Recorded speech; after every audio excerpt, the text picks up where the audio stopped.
Hola a todos, amigos de YouTube, bienvenidos al canal de Arquitectura para Todos. Soy Raúl Vela, un arquitecto ayamontino que hoy os va a volver a hablar de las gráficas del coronavirus. ¿Y por qué hago esto yo que soy arquitecto? Porque echo de menos que los profesionales matemáticos y estadísticos expongan sus criterios, algún compañero hay que hace alguna cosita, y yo voy a exponer mi teoría desde el punto de vista geométrico. Algún matemático, algún estadístico se estará echando las manos a la cabeza, se rasgará las vestiduras, me tomarán por hereje, por sacrílego, porque lo que voy a hacer ahora no es nada ortodoxo, pero es como yo intuyo que van a pasar las cosas y está estudiado desde el punto de vista geométrico. Mira, ya he explicado cómo es la evolución de casos totales, con una gráfica creciente. Como no tenemos datos fiables del número de contagiados, nos vamos a guiar por la gráfica de ingresados, que por lo menos tendrá alguna proporción. Me dice mi hijo el otro día cuando vio los datos de la gráfica, papá, que la gráfica de contagiados no puede ser siempre creciente. Llegará un día en el que la gente que se cure restará de la gente que se contagie, serán más, y entonces empezará la curva a ir hacia abajo hasta que llegue a cero. Dijo, muy bien, hijo, correcto. Esa será la curva de casos activos, porque en esta curva nada más que tenemos la gente que se ha contagiado esté curada o no. Son casos acumulativos. Pero ahora vamos a hacer un análisis haciendo esa comparativa entre los casos de la gente que se contagia, le hemos llamado in de entrada, entre la gente que sale del hospital de los ingresos, out de salida, y la diferencia que va a ser en los casos activos. Prevemos por el tiempo que este fin de semana hemos alcanzado el punto de inflexión. Todavía está por confirmar porque hasta que no pasen unos pocos de días no vamos a ver la evolución de la gráfica, pero es la hipótesis que barajamos algunos de que este fin de semana se ha alcanzado el máximo de contagio. Bien, si analizamos la curva de la gente que sale del hospital, aunque se cura, bueno, más bien que salen porque también pueden salir sin estar curados, eh, la gráfica tiene que ser una silueta semejante, solo que con un retraso de 10 o 15 días. Porque tanta gente entra, tanta gente tiene que salir. Y si se van curando a lo largo de 8, 10, 12 días, puede ser el retraso que vamos a tener entre una gráfica y otra. Vemos que aquí vamos a tener el mismo punto de inflexión que teníamos, pero con un retraso de tiempo. Bien, ahora, ¿qué es lo que nos interesa para el sistema sanitario? La carga de gente que hay en los hospitales. Es la clave para ver si el sistema sanitario lo va a soportar o va a colapsar o no se sabe qué va a pasar. Entonces, si analizamos solo los casos de entrada, la carga de ingreso va a ser una relación entre el número de casos y el tiempo. Tenemos un numerador y un denominador.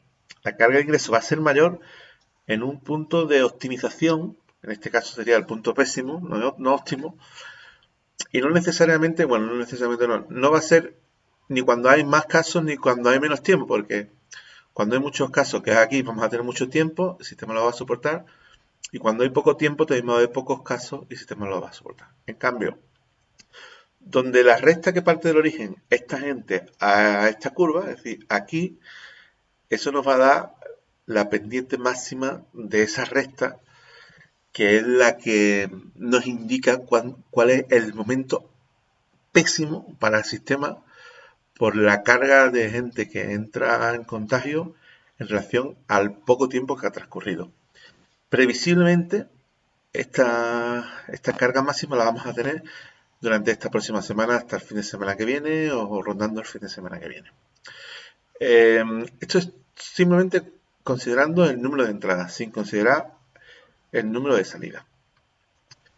Si lo comparamos con el número de salidas, coincide que este momento temporal va a ser el máximo, digamos, o el más desfavorable para los casos de entrada y donde todavía no se ha empezado a producir un índice alto de recuperación. Es decir, justamente esta semana próxima la diferencia entre la gráfica de entrada y la gráfica de salida va a ser la máxima, porque siempre la curva de casos activos va a ser la resta entre las dos gráficas. Y esta semana que entra va a ser crítica, va a ser la peor. en la mejor de las hipótesis. Entonces, aquí tenemos el dibujito aproximado que nos va a producir la gráfica de casos activos. Bien, lo tenemos aquí en el mismo punto donde esta gráfica hacía una cresta, no confundí con el punto de inflexión, que ya se supone que lo hemos pasado.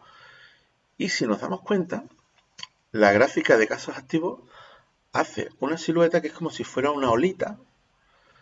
Yo le voy a llamar modelo dunar, porque no es simétrico con respecto a su punto máximo. O sea, hay, digamos, una tendencia creciente muy suave al principio, después en torno al máximo se sustenta durante un tiempo considerable, un par de semanas, y después cae abruptamente.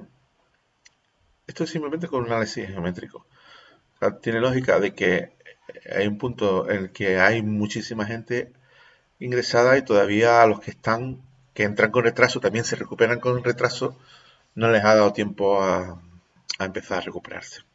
Después va a llegar un momento en el que la gente se va a empezar a recuperar y no va a haber tantos contagios, entonces la curva de casos activos va a decaer. Aquí analizamos los puntos críticos de esta curva, punto de inflexión y el punto máximo de casos activos. Yo le he llamado modelo dunar. Aquí podemos analizarlo como si fuera una zona de barlovento, la arena se deposita suavemente y en la cima hay una cierta suavidad hasta que después empieza a caer abruptamente zona de sotavento. Voy a acuñar estos términos de modelo lunar si esto funciona. Vale. ¿Cómo son las previsiones de casos de fallecidos? Vale.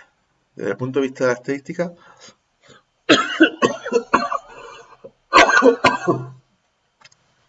perdón, hay un modelo que es el que se llama modelo logístico, que tiene una previsión de tal manera que el eje de simetría de esta curvita en forma de montaña coincide con el punto de inflexión de la curva de contagiado.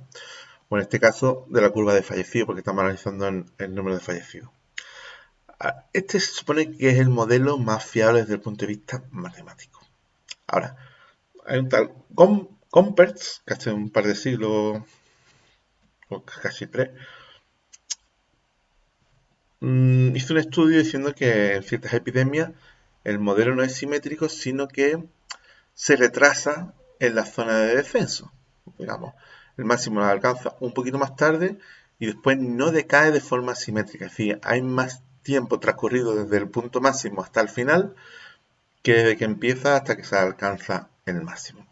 Hay que tener en cuenta que la diferencia entre esta sombra gris y esta sombra gris al final se traduce en número de fallecidos.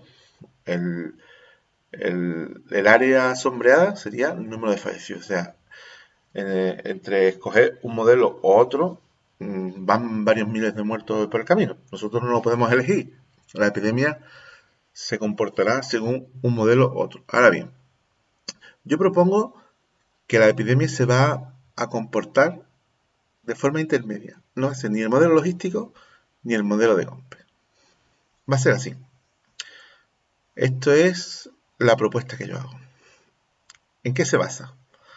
Si la curva de casos activos hace una forma de duna, modelo lunar lo hemos llamado, podemos establecer una relación lineal o proporcional entre la gente que está ingresada y la gente que va a fallecer. Será una proporción X, la desconozco, porque no tengo datos suficientes. Todo esto que os estoy contando es totalmente intuitivo. Pero si sabemos que esa curva de casos activos sigue el modelo lunar, es previsible, os podemos anticipar, os podemos intuir de que el modelo de casos de fallecidos va a seguir también una gráfica parecida. Es decir, por aquí va a ser un poquito más suave y por aquí va a caer más abruptamente. Y si nos damos cuenta, la gráfica puede estar entre medio de los dos. ¿Por qué intuyo esto? Pues si siguiéramos el modelo logístico y ya hubiéramos alcanzado el máximo en el fin de semana pasado, que hay muchos datos que nos intuyen a pensar que eso es así, en los datos de fallecidos de los próximos días se está saliendo de aquí. como si estuviera siguiendo el modelo de Gompers, en vez del modelo logístico que se llama. Y el modelo de Gompers va a hacer que esto se alargue muchísimo, y en realidad yo pienso que los próximos días vamos a estar todavía rondando en los 800 fallecidos días, y después vamos a caer abruptamente a partir espero que del fin de semana, cuanto antes mejor. En Italia ha habido un pico aquí, después empezó a bajar y después repuntó, y después es como si hubiera habido aquí un máximo más gordo, no tan puntiagudo, más suave, o como si tuviéramos un tramo creciente, un tramo horizontal y un tramo descendiente, por simplificar. Pero acertar, la verdad, ojalá, porque esto es el modelo más optimista posible, no hay otra perspectiva temporal ni de número de fallecidos más baja. Yo estoy haciendo cuentas sobre 15.000 fallecidos para final de abril. Según el modelo logístico salen sobre 11.000 y pienso que se van a quedar demasiado cortos. En fin, esperemos que esto sea lo más suave posible, que lo llevéis bien en vuestras casas. Cuidarse, gente, no contagiéis a nadie, no os contagiéis a ustedes, autoprotección para proteger a los demás. Espero que os vaya bien. Un saludo a todos. Si os ha gustado, si os parece útil, darle a like, darle a compartir, suscribiros si queréis que os vaya mostrando la evolución de estas gráficas y de los datos en los próximos días. Un saludo.